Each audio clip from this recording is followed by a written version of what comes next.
نحمدہ ونصلی علی رسولہ الکریم، اما بعد، اعوذ باللہ من الشیطان الرجیم، بسم اللہ الرحمن الرحیم۔ وَيَخِرُّونَ لِلْأَذْقَانِ يَبْكُونَ وَيَزِيدُهُمْ خُشُوعًا وَقَالَ فِي مَقَامٍ آخَرَ أَفَمِنْ هَذَا الْحَدِيثِ تَعْجَبُونَ وَتَضْحَكُونَ وَلَا تَبْكُونَ۔ پہلی آیت کریمہ کے اندر اللہ سبحانہ وتعالی فرماتے ہیں کہ وہ روتے ہوئے ٹھوڑیوں کے بل گر جاتے ہیں اور قرآن ان کے خشوع میں اضافہ کرتا ہے۔ اور دوسری آیت کریمہ کے اندر اللہ تعالیٰ فرماتے ہیں، کیا تم اس قرآن سے تعجب کرتے ہو اور ہنستے ہو، روتے نہیں ہو؟ تو پہلی آیت کے اندر اللہ تعالیٰ نے مومنوں کا یہ وصف بیان کیا ہے کہ وہ روتے ہوئے اللہ تعالیٰ کے شوق ملاقات میں، اس کے خوف سے، اس کی محبت میں آنسو بہاتے ہیں، تو یہ مومنوں کا وصف ہے، اور قرآن ان کے خشوع میں اضافہ کرتا ہے۔ اور ایک اور مقام پر اللہ فرماتے ہیں، اذا تلیت علیہم آیاتہ زادتہم ایمانا، جب ان پر اللہ تعالیٰ کی آیات کی تلاوت کی جاتی ہے تو ان کے ایمان بڑھ جاتے ہیں۔ اور اس کے برعکس کافروں کا یہ وصف بیان کیا ہے کہ وہ قرآن سن کر ٹھٹھا اور مذاق کرتے ہیں۔ تو سیدنا انس رضی اللہ تعالیٰ عنہ وہ بیان کرتے ہیں کہ آپ علیہ الصلوۃ والسلام نے ایک مرتبہ ایسا خطبہ ارشاد فرمایا کہ اس جیسا کبھی آپ نے خطبہ ارشاد نہیں فرمایا، اور یہ فرمایا کہ لو تعلمون ما اعلم لضحکتم قلیلا ولبکیتم کثیرا۔ فرمایا اگر تم بھی وہ کچھ جان لو جو میں جانتا ہوں تو ہنسو گے کم اور رو گے زیادہ۔ اب یہ چھوٹی سی بات آپ علیہ الصلوۃ والسلام نے فرمائی، اور صحابہ کرام چونکہ ان کے دلوں کے اندر سراسر تقویٰ تھا، تو صحابہ کرام نے اپنے چہروں پر کپڑا ڈال لیا اور رونے کی آوازیں آ رہی تھیں، اور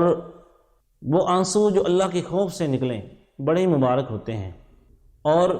وہ آنسو جو اللہ تعالیٰ کے خوف سے نکلتے ہیں انسان کی زندگی بدل دیتے ہیں، اور آخرت کی منزل آسان ہو جاتی ہے، اللہ تعالیٰ کا قرب حاصل ہو جاتا ہے، گناہوں سے انسان پاک صاف ہو جاتا ہے۔ اور کبھی انسان کو تنہائی کے لمحات میں اپنے گناہوں کو یاد کر کے رونا بھی چاہیے۔ اور آپ علیہ الصلوۃ والسلام نے فرمایا کہ وہ آدمی آگ میں داخل نہیں ہوگا من بکا من خشیت اللہ، جو اللہ تعالیٰ کے خوف سے رو پڑا، حتی یعود اللبن فی الضرع، یہاں تک کہ دودھ اپنے تھنوں میں چلا جائے۔ جس طرح نکلا ہوا دودھ واپس تھنوں میں نہیں جا سکتا، ایسے ہی وہ انسان جو اللہ تعالیٰ کے خوف سے رو پڑتا ہے، اللہ تعالیٰ اس کو آگ میں داخل نہیں فرمائے گا۔ اور وہ 7 قسم کے خوش نصیب انسان جن کو اللہ سبحانہ وتعالیٰ اپنے عرش کا سایہ نصیب فرمائیں گے، ان میں ایک وہ انسان بھی ہوگا جو تنہائی میں بیٹھ کے اللہ تعالیٰ کو یاد کرتا ہے اور اس کی آنکھوں سے آنسو جاری ہو جاتے ہیں۔ ایسے انسان کو بھی اللہ سبحانہ وتعالیٰ اپنے عرش کا سایہ نصیب فرمائیں گے۔ عبداللہ بن شخیر رضی اللہ تعالیٰ عنہ وہ بیان فرماتے ہیں کہ میں رسول اللہ صلی اللہ علیہ وسلم کی خدمت میں حاضر ہوا، اور آپ علیہ الصلوۃ والسلام نماز پڑھ رہے تھے، اور آپ علیہ الصلوۃ والسلام کے سینے سے اس طرح آواز آ رہی تھی جس طرح کہ ہنڈیا ابلتی ہے، شدت خوف کی بنا پر۔ اور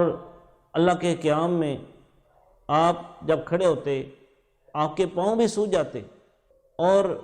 سیدہ عائشہ رضی اللہ تعالیٰ عنہ نے آپ علیہ الصلوۃ والسلام سے یہ فرمایا تھا کہ آپ اتنی محنت کیوں کرتے ہیں؟ تو آپ علیہ الصلوۃ والسلام نے فرمایا، اے عائشہ افلا اکون عبدا شکورا، کیا میں اللہ تعالیٰ کا شکر گزار بندہ نہ بن جاؤں؟ تو آپ علیہ الصلوۃ والسلام نے فرمایا ہے کہ 2 قطرے اللہ تعالیٰ کو بڑے محبوب ہیں، ایک وہ قطرہ خون کا جو اللہ تعالیٰ کی راہ میں جو گرتا ہے، دوسرا وہ قطرہ جو اللہ کے خوف سے انسان کی آنکھ سے نکلتا ہے۔ تو ہم بڑے گناہ گار ہیں، بڑے خطا کار ہیں، دن رات ہماری اللہ تعالیٰ کی نافرمانیوں میں گزرتے ہیں، اور ہمیں چاہیے کہ کبھی اپنے آپ کو تنہائی میں لے جائیں اور اللہ تعالیٰ کے خوف سے اس کے سامنے رو پڑیں، اور اگر ہمیں رونا نہیں آتا، آنکھوں سے آنسو جاری نہیں ہوتے، تو ہم رونے والی شکل ہی بنا لیں، اور یقیناً اللہ سبحانہ وتعالیٰ ہمارے زندگی کے گناہ معاف فرما دے گا۔ اور یہی اللہ کے بارگاہ میں رونا اور آنسو بہانا، تو یقیناً اس کیفیت سے اللہ سبحانہ وتعالیٰ اپنے بندے سے بھی محبت کریں گے، پیار کریں گے، اور دنیا آخرت میں اس کے لیے سرفرازی ہوگی۔ اور یہ چیز بخشش کا ذریعہ بن جائے گی۔ اللہ سے دعا ہے اللہ ہمیں عمل کی توفیق عطا فرمائے۔ وآخر الدعوانا الحمد للہ رب العالمین۔